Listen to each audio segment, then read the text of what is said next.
Amigos do segundo ano.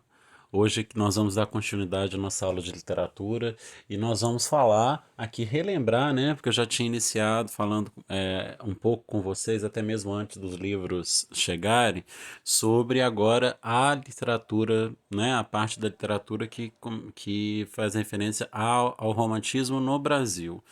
Eles têm a romantismo no Brasil, existe algumas características, né, que são bem compatíveis com o que a gente viu no romantismo em Portugal. Mas tem também algumas diferenças a partir do contexto histórico. Então vamos lá. Primeira coisa aqui, gente, é a natureza como expressão do eu. Conforme eu falei com vocês, a gente estuda a literatura do mais atual até chegar lá no terceiro ano, a gente vai voltando até o mais antigo. Então, algumas referências são de períodos literários que vocês ainda não viram, como por exemplo aqui do arcadismo, né? Mas não tem importância que não vai fazer grande diferença agora para gente. Mas de qualquer forma tá aí, ó, a natureza como expressão do eu. A natureza no arcadismo funcionava apenas como cenário. Já no romantismo, a natureza reflete, revela o interior do que escreve ou das personagens. O que isso quer dizer? A gente vai estudar ano que vem, no arcadismo, que ele faz muita menção aos pastos, às fazendas, a todo tipo de natureza, né? Enquanto uma questão simples de admiração, né? Sem grandes reflexões, sem grandes introspecções. Já aqui no romantismo, a natureza, todo o cenário serve como parte de um subjetivismo muito forte que a gente tem na caracterização do eu lírico, né, dos sentimentos do autor. A gente tem também a religiosidade, né, que é a valorização da espiritualidade, a religiosidade cristã, o gosto pelo natural são recorrentes nessa estética. Outra questão de quando a gente trata de características muito subjetivas, quando a gente vai expressar muito fortemente o que um autor todo desconcerto diante do mundo, né? Quando foge um pouco da racionalidade, pretende ter alguns exageros, é muito comum também ter passagens de religiosidade. Olha, outra questão também que é incomum aí com parte do que tem no romantismo em Portugal, e eu também falei disso para vocês, é a idealização do amor, né? A figura é tema central de quase todas as obras do romantismo, né? Quase todas, porque a gente vai ver aí a diferença de algumas delas que são outros temas são mais centrais, né? Em algumas gerações, como na primeira e na segunda, mas ele tá quase presente em todos, né? E juntamente a isso tem a figura feminina, né? A mulher idealizada, anjo ou mulher demônio, aquela que arrasta o homem à perdição. Como eu falei da questão do amor platônico, a figura da mulher ela é vista como algo idealizado, né? Algo projetado. E o amor recorrente, toda essa entrega vai ser feita nesse plano da imaginação, ou seja, ele não é para ser concretizado, ele é para ser pensado, ele é para ser. Ele vai sofrer diante daquilo, mas não vai ter uma. Não vai ter conquista, né? Não vai ter sucesso nessa empreitada. O herói romântico, né? Um ser em permanente conflito com a sociedade que o oprime é um ser idealizado por seus feitos como o cavaleiro medieval. Então, galera, aqui não tem exemplo melhor no romantismo no Brasil para a gente poder exemplificar o típico herói romântico como o herói romântico da prosa na primeira geração romântica, que é o indianismo, né? O índio vai ser a figura central do herói romântico. Vai ser um herói valoroso, um herói cheio de virtudes, um herói que ele não. Que as, a- tudo que ele vai enfrentar de adversidade vai ser com muita honra e ele vai ser oprimido muitas vezes por essa condição dele, né? Da linhagem, da simplicidade e tudo isso. Na segunda geração, a gente tem como uma característica forte aí o mal do século, né? Que seria aí, ó, um estado de espírito depressivo que leva ao tédio, à melancolia, ao pessimismo e ao desejo de morte.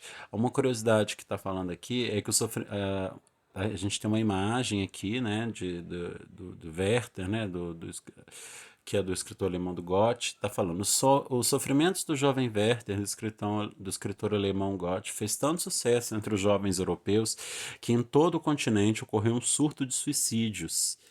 Em Portugal, o triste fenômeno levou 100 anos para ser vencido, graças ao pacto de silêncio feito pela imprensa, que parou de notificar os casos de suicídio. A gente volta a falar um pouco sobre as questões do mal do século, tá? Vamos dar continuidade aqui primeiro. Escapismo e nacionalismo, né? A fuga da realidade foi uma constante no romantismo. Da volta ao passado histórico resultou o nacionalismo, exaltação da nação como um todo, das personalidades históricas, das tradições populares e da natureza. Né? A gente viu aí que quando a gente entende o contexto histórico do romantismo no Brasil, a gente entende algumas características. Essa parte do nacionalismo está intimamente ligada com o fato de uma principal ponto do contexto histórico do romantismo no Brasil ter sido a independência do Brasil, né, dele como a estabelecimento do Brasil como nação, que se deu lá, foi o grande marco do século XIX. E junto disso aí uma busca, uma constante foi a busca por uma construção de identidade, né, se afastando de toda a influência portuguesa e passando a exaltar é, extremamente e somente questões brasileiras, né? Que até então a gente tinha a questão das paisagens, do índio, né? Isso sobretudo na primeira geração. Aí a gente fala do contexto histórico, né? Que é muito importante aqui. Aí a gente tem a escravidão como pano de fundo, que vai influenciar sobretudo na terceira geração do romantismo, que a gente ainda vai ver com mais explicado, que é a geração que é chamada de condoreira, que vai ter uma forte um forte engajamento, né? Vai ter uma tendência de engajamento social, de crítica e de questionamento da sociedade como um todo, e sobretudo na questão da escravidão. Vai ter um forte sentimento nacionalista, né? Que coincidiu com a independência do Brasil, o principal fato político do século XIX, foi o que eu acabei de dizer no slide anterior, sobre a questão mesmo da construção de identidade, que se buscava se afastar das influências de Portugal e de tudo, né, do Brasil colônia. E isso a gente vê como, tem até um termo para isso, que é a questão da lusofobia, que é aquela aversão a tudo que tem influência, que é feito de Portugal. Tem também o nascimento da burguesia entre nós, não é? A poesia romântica. A obra que deu início ao romantismo no Brasil foi Suspiros Poéticos e Saudades, de Gonçalves de Magalhães, em 36. Fases em principais autores, aí, né, foi o que eu vim falando ao longo dessa explicação. A primeira fase, a gente tem um saudosismo, nacionalismo e indianismo, a valorização das próprias raízes e da pátria. Principal aí que a gente tem é o Gonçalves Dias, né? E a segunda fase, a gente tem o mal do século, ou ultrarromantismo, né, que é caracterizado pelo pessimismo, desejo de morte e solidão. Vale lembrar aqui que no mal do século, como pano de fundo, tinha uma época em que teve muito surto de tuberculose, a expectativa de vida era muito baixa, as pessoas morriam muito jovens e, portanto, se dedicavam muito a uma vida boêmia e com muita fuga da realidade, né, encontrando muitas vezes na morte como solução para os seus problemas. Isso é muito, muito fácil observado nos poemas ultrarromânticos.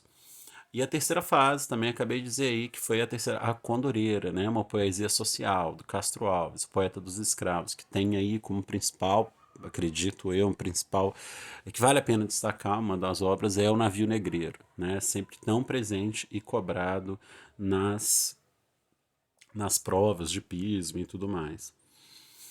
Aí a gente tem o Lord Byron, né, o ídolo dos românticos, né, que tem de influência europeia. O poeta George Gordon Byron, conhecido como Lord Byron, levou a vida como bem quis, livre e sem preconceito. Sua obra inspirou toda uma geração de românticos. É como eu falei, a questão da boemia, né, a questão de se jogar, de viver rápido, sabendo que vai morrer jovem, né, e isso influenciou muito o estilo de vida e sabendo como iriam a forma como as pessoas decidiam conduzir as próprias vidas. Galera, hoje eu vou parar por aqui. a gente retorna nos próximos vídeos. Vou deixar para vocês alguns exercícios aí no Google Sala de Aula. Estou à disposição para tirar qualquer dúvida. E é isso, até a próxima. Grande abraço para vocês.